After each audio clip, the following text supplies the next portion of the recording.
Ta-da! Hello everyone, Crow back again, another pickups video. We'll just start right from the beginning. First couple items aren't video game related, but I have to show them off anyway. Very first thing I got a couple days after the last pickup video I did, and that is Mystery Science Theater 3000 Volume 21, MST3K versus Gamera. It's actually in a tin case. See, I pre-ordered this way back in like April or something when I found out about this box set, because you usually just pre-order them right when I find out about them. I got it off of Amazon for about $40, I think. Now, it's funny because I completely forgot about it, and all of a sudden I get an email saying my order for Amazon has shipped. I'm like, I don't remember what I ordered. I have to look at the email. Oh yeah, that's right. And then I got it, and I opened it, and I was surprised because I didn't think it came in a tin case, and it did. So, and what makes this box set different than all the other box set is this, because this is actually themed. It has every Gamera movie they ever riffed on in it. And there's except for the KTMA episodes, and I don't think they're ever going to release those. But yeah, all 5 Gamera episodes are in here, which is unusual because usually the box sets are 4-disc sets. They threw in the extra disc in here. Now, other than the tin, there's really nothing too special about these. These Gamera movies, I didn't think they'd ever release on DVD, because I think they were brought to the States by Sandy Frank, and they did a lot of movies, particularly Japanese movies, that were brought over by Sandy Frank, and they made such fun of him that I believe Sandy Frank had said that he would never allow them to permission to release these episodes, but somehow they did. So I'm really surprised. Gamera, MST3K versus Gamera, all 5 episodes. Next thing, my wife actually knew I was looking for these. Either I want to say it's either J-Boy Pac-Man or 8-Bit Champion. Can't remember who had mentioned that there was a new Wheeljack Transformer toy, and I could not find it. By the time I saw the video, they were already on clearance racks.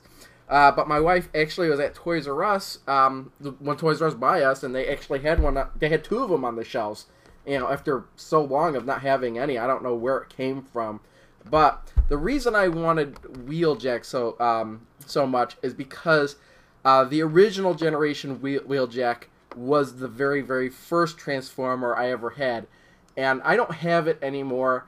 But you know, just him, like, you know, it's not exactly the same, but it does kind of bring back some memories for me to have this.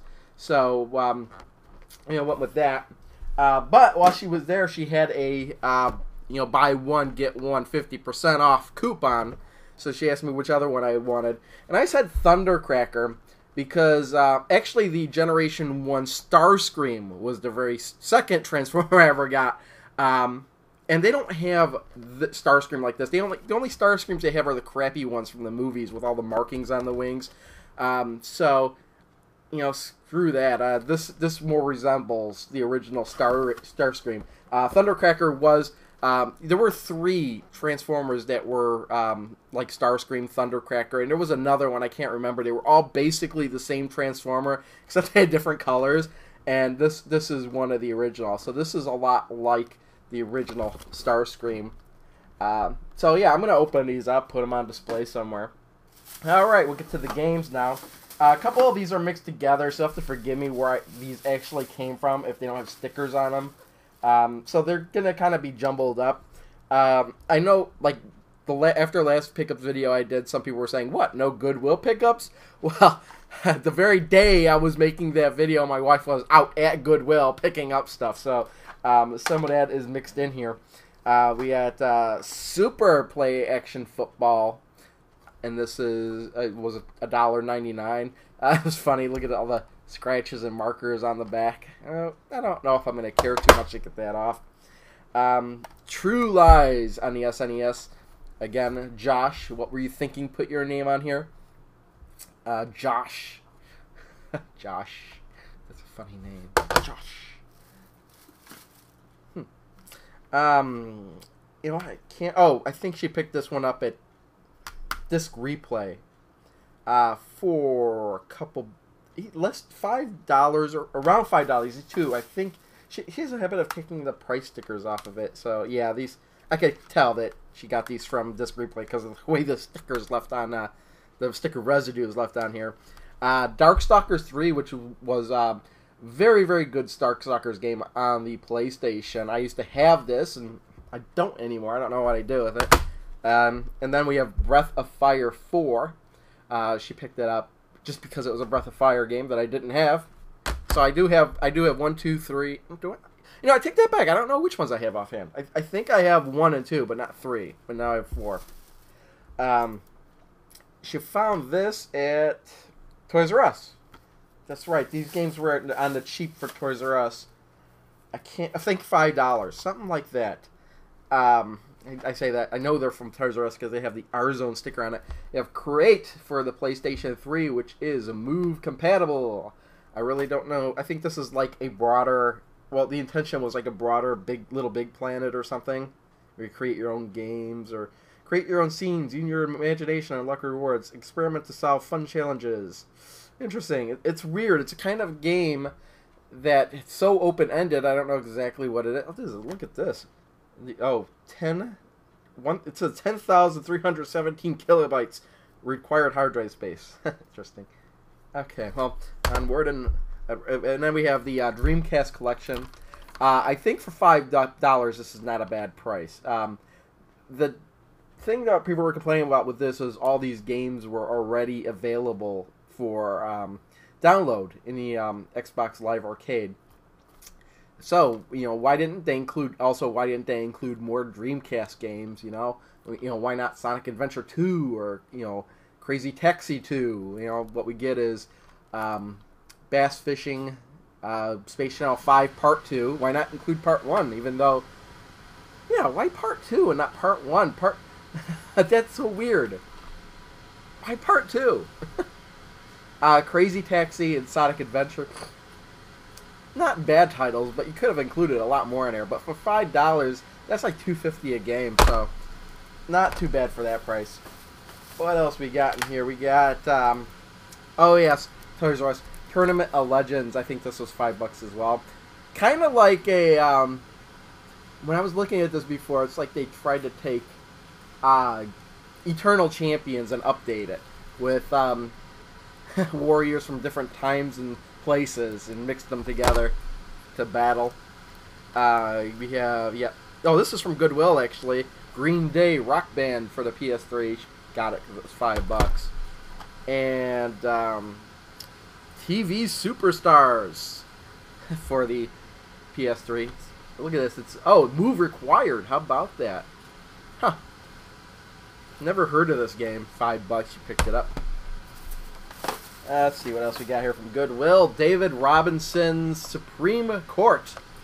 Basketball game on the Genesis. Looks like one of the original Genesis titles. $2 at Goodwill. What's in here?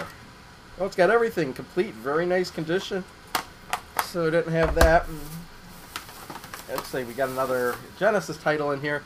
WWF Royal Rumble for $1.99. I don't know if I actually have this title or not. She just probably picked it up because it was there. Get everything in there. Not bad. My Disney Kitchen. Very hilarious. $1.99. She probably picked it up because it was there and I didn't have it. Let's see what else we got here. Pitfall, the Mayan Adventure for $1.99. I haven't looked this one up. I remember this game, but I've been told that this one actually goes for a fair price on eBay. So that's one of the reasons I picked up. I also don't think I have this.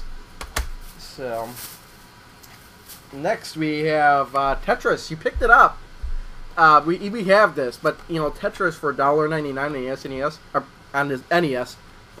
And it has the manual with it, so that's one reason you picked it up, because it was super cheap, really.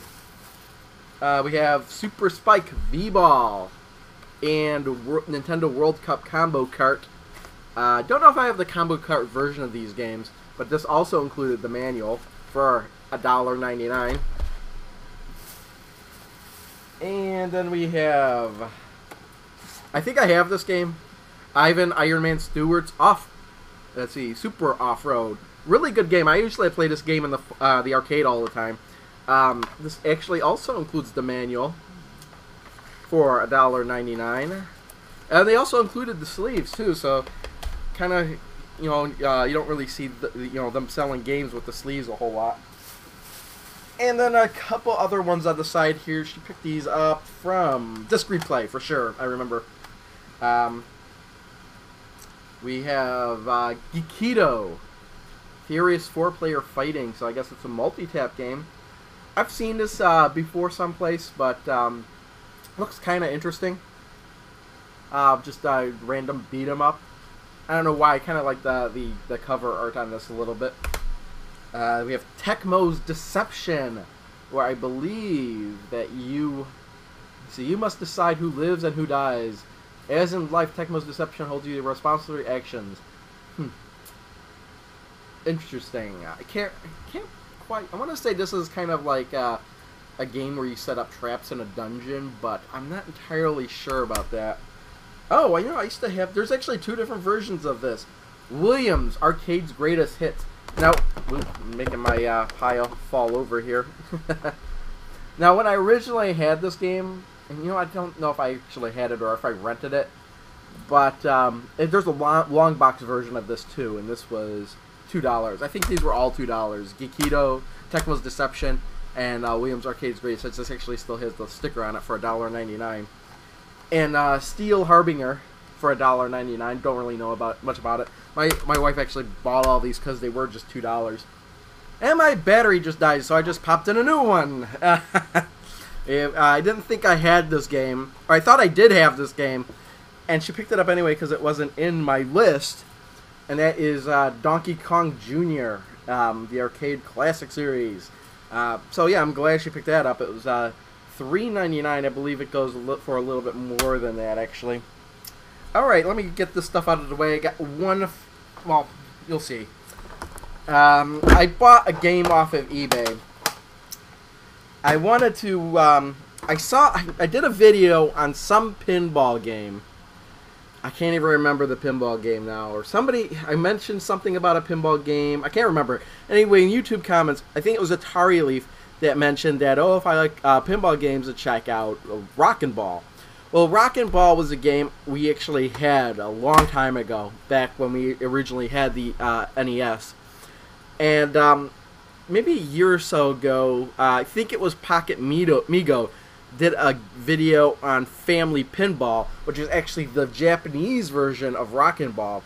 And it's actually, Family Pinball is done by Namco, so it had Pac-Man in there, whereas Rockin' Ball was brought here by Vic Tokari, or Tokaya, or whatever. And so it removed all of the Pac-Man elements. So I figured, hey, you know what? That's right, Rockin' Ball, Family Pinball. Why don't I try and find a copy of Family Pinball on eBay? And I found a copy, including shipping. With it was like for $6. Buy it now, free shipping. So I bought it, and then about a week later, I get this in the mail. Well, this is not Family Pinball. This is. It took me a while searching through GameFAQs to figure out what this is. But I could tell that it was something Mahjong, because there's Mahjong in the background. Turns out this is Family Mahjong by Namco. So after figuring that out, I contacted the seller and I'm like, hey, you sent me Family Mahjong instead of Family Pinball. He's like, oh, my mistake. I'll ship out the next one in the next weekend or whatever. So he shipped out. I finally got it. This is Family Pinball. He told me I could keep Family Mahjong for the mistake. So I got Family Mahjong and Family Pinball. Really interested in seeing how this compares to Rockin' Ball. And if it wasn't for Pocket Migo, I believe it was Pocket Migo. About 95% sure it was Pocket Migo's video that did Family Pinball. So Family Pinball. That's all. Thanks for watching. See you all next time. Bye. What's going to become of us now? Oh, everything's about you, isn't it? When log flume rides go horribly wrong.